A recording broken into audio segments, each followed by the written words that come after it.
Hey y'all, I'm Charlie Bonner here with Progress Texas, and I'm with Wesley and Tara. Thank you guys, our whole team here at Progress Texas. And we are going to break down Greg Abbott's State of the State today, which we just held this morning. So the State of the State is the governor's address that he gives every legislative session, similar to the State of the Union that the president gives, which will also be this evening, which will also be following for you. And so he sort of lays out his priorities for this session, the things that are most important to him. Mm-hmm. And so we're going to break through what he did say, what he didn't say, the moments that had me scratching my head about what he was saying. A lot of the stuff I was like, what? Like, what's he mean?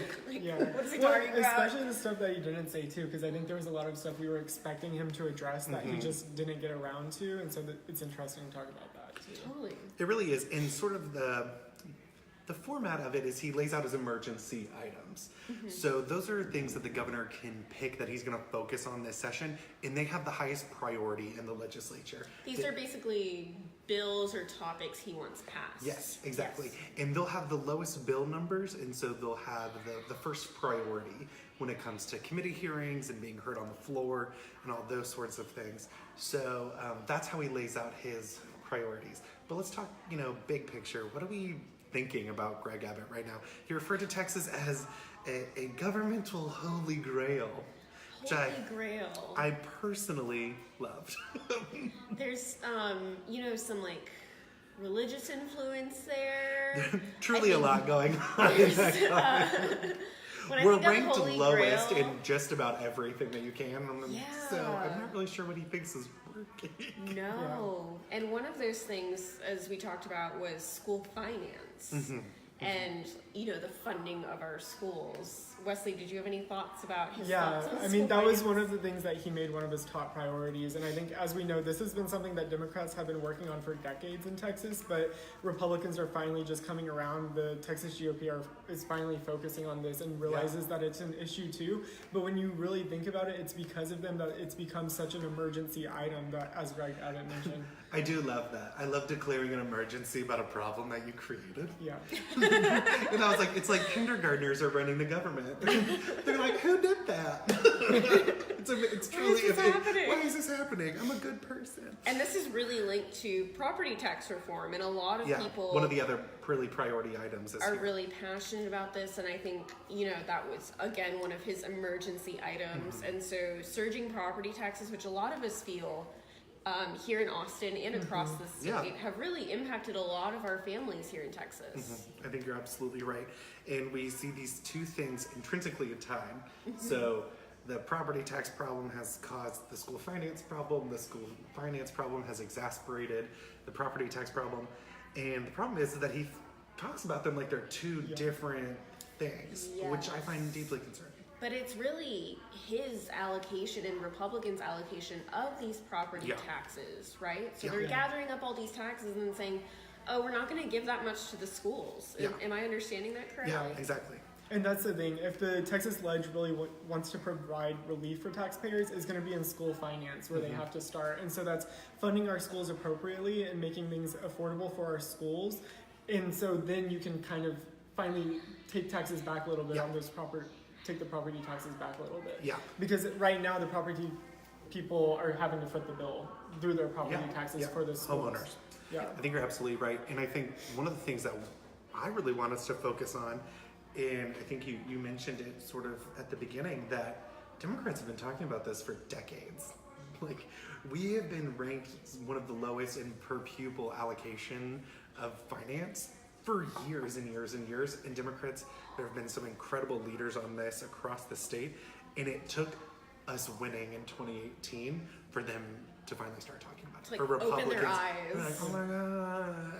And so I think when we do finally do something about this, and we have some incredible folks that have been appointed to the Public Education Committee and the Appropriations Committee, we are going to see something actually happen now, and it's because of those Democratic wins. Totally. And I think that's something that we have to make sure that everyone is talking about, and we're not letting Republicans take credit for this. The hard work that Democrats have been doing on this for years. That's my soapbox. No, completely agree. Yes. And kind of tied to all of this are our teachers, our Texas teachers. Yes. And what they've had to go through throughout this whole process. And so while Texas teachers, I believe, are paid about average in the U.S., they haven't had a raise in quite a while, and their retirement sucks. Yes, Yeah. it's totally broken. Texas teachers' retirement benefits are ranked dead last in Texas. There was actually a report about this a couple of months ago that we shared, and I think it's really interesting because when we talk about teachers, we also need to consider the teachers who are retired. And you mentioned this earlier, but a lot of teachers are having to work and continue to work even once they retire to pay their bills because they don't get enough in retirement. Or maybe work 2 jobs as a teacher to even be able to make ends meet still and be able to take care of their students and their families. Yeah. And so his goal that he set out in there was the best teachers will be getting a 6-figure salary. That's a pathway for teachers to receive that, which I truly believe is the only good idea he has ever had. And not surprisingly, he took it from a Democrat-run city of Dallas. He was really shouting out all these really progressive moves that have been made in places like Dallas and Houston and some of those folks. And it's not a coincidence that progressives run all of those cities. You're welcome. And relating to all of this, still on kind of the topic of education, another one of Greg Abbott's priorities is school safety. And this is something I know that we've talked a lot about in Texas, especially because we've had incidents where our students were put in danger in the past year and before that and even now. So something that bothers me about all this talk about school safety from Abbott and from other Texas Republicans is they're not talking about gun control. They're not talking about common sense gun reform. Guns are never mentioned when it comes to school safety. Instead, often what they're talking about is militarizing the schools and making them feel like a prison for the students that are there. Yeah. They had a hearing yesterday and they were asking about metal detectors. And one of the folks that was testifying before the committee said, well, metal detectors don't actually help. They just make you feel safer. And that's not good enough. We have an epidemic of gun violence in this country, and we need to actually be protecting students, not talking about these fake solutions that just make you feel good so you can pretend like you actually did something. We know what the solutions are, and it's taking on the NRA and all these different groups. And it's not metal detectors in our schools, Greg. I don't know what I don't know what you think's going on. And a lot of our Texas Republican legislators at the state and at the national level are funded by the NRA. And so there's no reason for them to regulate guns because then they wouldn't be able to pad their pockets. Yeah, so you're absolutely right. There's a lot going on here. You're absolutely that right. is So super messed up. And but it's interesting that he included it as one of the priority items. So it'll be interesting to see the sort of focus that gets. We have some really great gun regulation advocacy groups that are going to be out, Moms Demand Action, those kind of groups. And so it'll be interesting to see how they mobilize this and bring gun violence prevention to the forefront now that it's a priority. Totally. So let's also talk about mental health because I think he sort of tied those two things in together. And I think we would love to see a better conversation about reducing the stigma of mental health and better funding services. We're critically underfunded in institutions that help folks who are battling mental health issues. But he really ties those into school safety, which they're not linked, I would say. They're definitely, but it is, again, kind of scapegoating the issue. Yeah, exactly. I completely agree. I think that when it comes to white men shooting up schools, it's a lot of it like, oh, this person is plagued by mental health. Yeah. But when it comes to, a black man being shot down police, there's a lot of inequalities that are happening here when it comes to race, and mental health is kind of pointed out as, oh, well, this is the problem, not guns. Yeah. And so I think that there's It's a a lot trend. of work that needs to be done here. I think it's important to just note, going down this list, there's a lot of different things that, we agree with. Stuff needs to change and these things need to improve, but the way they're going about trying to change it, or their reasoning for saying, oh, we need to focus on mental health. No, it's not necessarily because of the shootings in the schools. We need to focus on guns because of the shootings in the schools. We need to focus on mental health because that's an issue that Texans face, and it's something that Texans have been facing for years, and that's something that many people have been working on for years as well, but they're trying to use a different reason and a different way to approach this problem that we don't necessarily agree with. To me, that really loops back with the coverage gap we have in health insurance too. That a lot of people can't, either have bad health insurance plans that won't cover mental health, or don't have health insurance at all, so they can't see a doctor about these issues. And we're seeing, how that affects everyone. That creates a community problem, especially when it leads to violence and sort of these other things. But it really should be about supporting every Texan and not stigmatizing mental health and saying that that's what causes these problems. And to that note, it's really hard for someone to come to the conclusion that they need to see someone and focus on their mental health when they're not even able to provide for themselves and focus on their physical health. Yes. So making that jump is a very difficult thing to do. So really focusing on physical health can also benefit mental health as well. I think you're absolutely right. One last emergency item that he proposed, disaster relief. So we're seeing responses to Harvey there. The state has committed already $1 billion in disaster relief. I think something, I want to say 30 million in federal relief that we're seeing, something on no numbers, and then proposals from the House and Senate on this. What are we seeing about Harvey disaster relief?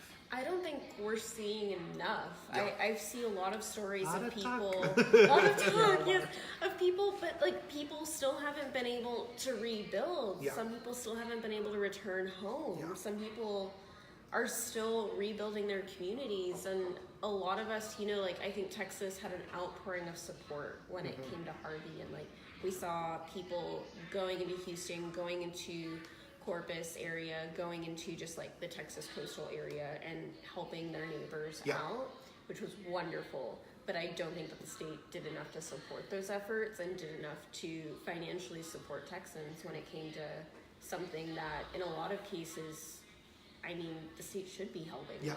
Yeah. And I think kind of ironically enough, also on the federal level, we didn't see enough support as well. And our governor was not critical enough of the people on the federal level who weren't offering Texas that support, because many of them are Republicans and many of them are people that he doesn't want to criticize, but he should be criticizing. And this all goes back to the wall stuff too. One, that causes a lot of problems with people seeking shelter from different natural disasters. Immigration checkpoints. One of the first people to die during Hurricane Harvey was because there was an undocumented immigrant because of fear about the checkpoints that they had set up that were still running during this time. And we're gonna spend billions of dollars on a wall instead of trying to rebuild our communities in Houston and all down the coast, Rockport, these cities that were devastated. But we're gonna build a wall that doesn't work and is a waste of money. Makes a lot of sense. Republican governance makes so much sense. Now let's kind of switch. Those were our emergency priorities that we saw. What were you surprised that we didn't see? Things that we weren't talking about. So I think the biggest thing that we've talked a lot about here at the office and that we're pushing forward is the case of voter suppression here in the state. And all of a sudden, Ken Paxton and the Secretary of State, Abbott's pick for that, David Whitley, how they're really just going after randomly, throwing out random numbers, not having any sort of proof of what they're calling voter fraud, and in all cases, just practicing voter suppression here in our state. An absolute attempt at voter suppression, but we are seeing this. It was the big story of last week. Yeah. They were rolling this out. They rolled it out last Friday. And where, this massive thing that they had uncovered, and now they're being sued. They've had to walk back all these numbers. There's 3 different lawsuits going on from folks who we're on advocates. the list. People who are on the list.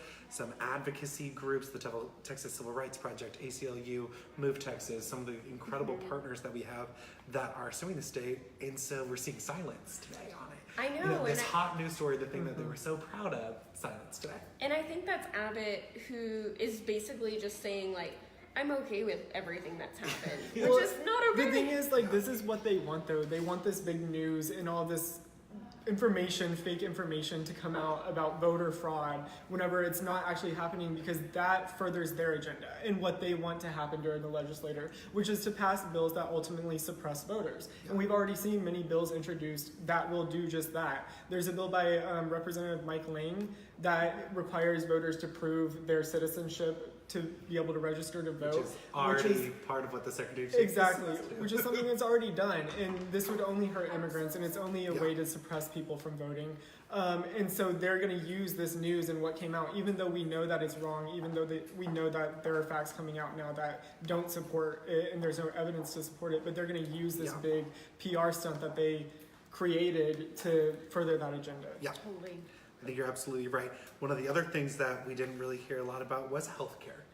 Yeah. Uh, And this was one of the top topics. This was one of the top reasons why people turned out to vote in November. This is one of the things that we need to fix here in Texas. And the fact that Abbott didn't make this a priority for the legislature, that Texas has one of the highest uninsured rates in the country, that just shows that he doesn't care about the actual voters. Yeah. He thinks he can do whatever he wants and push Yeah. forward his personal agenda, but voters really want something to be done about healthcare here in Yeah. our state. I think you're absolutely right.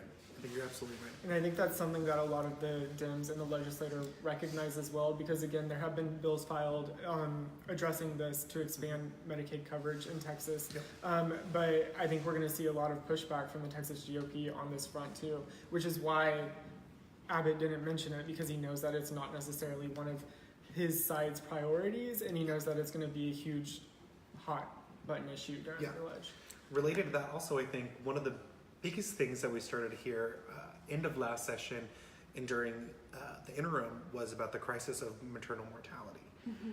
So what are you seeing on that? I really thought that we were finally going to hear something from the governor about that, but we didn't. Yeah, we did not hear anything from Abbott. We did hear something from the Democratic response, and so we were Yes. really happy to see that Democrats are still making this a priority. I think the Texas Tribune's coverage of the maternal mortality rate in Texas has really been Yeah. crucial to getting this Yeah. pulled forward. And so Jessica Farrar has filed a bill that would extend postpartum Medicaid coverage for 60 days after a woman gives birth or miscarries for up to 1 year. And I think that Yeah. would And really... right now it's 60 days, right? And then Yeah. it Yes. expanding it to a year. It's Yes, that kind and of so- critical period where we're seeing a lot of problems.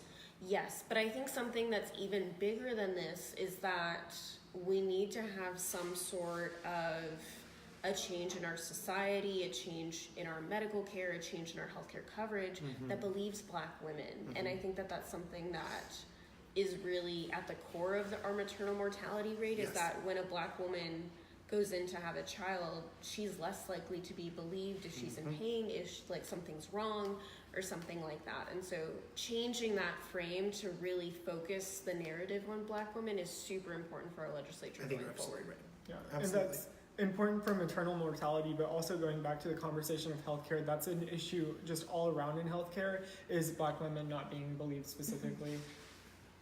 Yeah, Really. I think you're absolutely right. One of the other things that we didn't hear a lot about today was abortion. They're normally so chatty.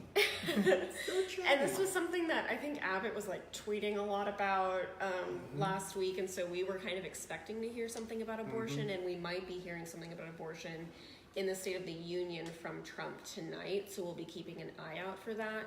But there have been a lot of laws passed by our progressive leaders that would really ensure accessibility and safety of Texas women, and that includes like opening access to abortion Texas, increasing Medicaid coverage for abortion access, like making sure that doctors able to perform abortions, like making sure that women have bodily autonomy and the ability to Yeah. make their own decision Yeah. and be believed. Yeah. So, yeah. I think you're absolutely right, and it really shows.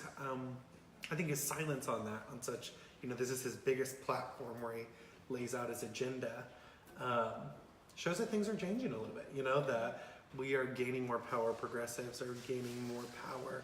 The pro-choice movement is really gaining a lot of power, and he's not using these opportunities to bash women in the same way that he has Yeah. in years Yeah. previous. Yeah. And I think the anti-abortion side was actually really frustrated with I'm the sure fact they're that he not happy didn't bring it today. up, which I think was good. Any day that Good. they're not. I'm happy. I know I'm happy that they're mad about it. I was glad that he didn't talk about it, because Any day they're not happy is a day I'm happy. Do you want to tell us a little bit about Jose Rodriguez's bill? I know that you've been kind of keeping track of all of the bills. So the whole Women's Health Act is what it would be called, and this just basically is a statement saying that women in Texas have the fundamental right to a legal and safe abortion, and then kind of outlines the ways that that would be kept certain that they would have that right. Awesome. Yeah.